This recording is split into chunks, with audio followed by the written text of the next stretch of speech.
Une vraie vieille femme âgée de plus de 100 ans, Blomati Ami Anna, en est une ici à Agbelouvé. Malgré son âge, la super centenaire Blomati Ami Anna n'a rien perdu de ses sens, l'acuité visuelle surtout et la parole. Aidée de sa canne, elle parvient encore à puiser de force pour se mettre sur ses deux pieds et marcher, même si c'est très difficilement. Depuis ma naissance, j'ai appris à distinguer le bien du mal. Si quelqu'un t'offense, tu lui pardonnes. Si quelqu'un te fait du bien, tu le remercies. Si quelqu'un m'offre quelque chose, je le partage avec les autres.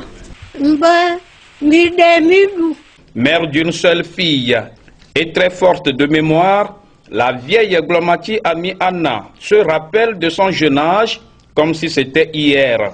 Avec des références clés, la pose de la première pierre de l'église de son village, l'époque coloniale des soldats au chapeau rouge, les Abongo Sodia, ou encore le jour de l'indépendance à Blodé.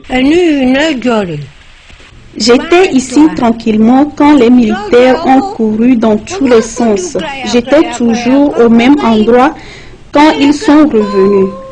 J'ai vu ensuite l'avion passer.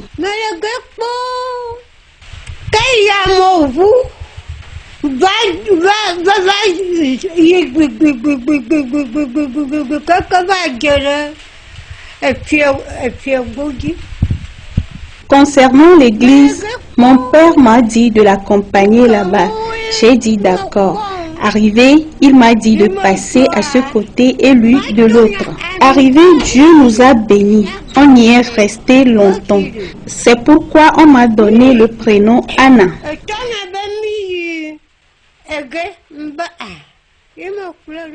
À partir de ce jour, j'y étais régulière les dimanches et je faisais des offrandes. On chantait et on dansait.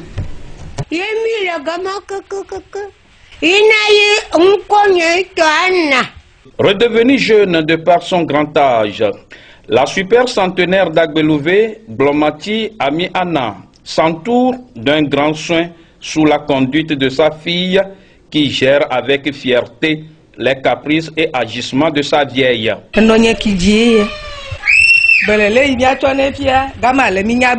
C'est ma maman biologique, je dois m'occuper d'elle parce qu'elle est très âgée. Même si elle nous dresse en parole, on ne considère pas.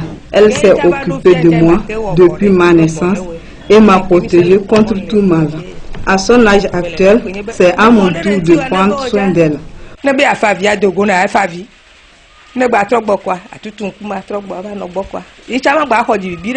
Autre activité de jeunesse dont la vieille Anna se rappelle est celle de chanter.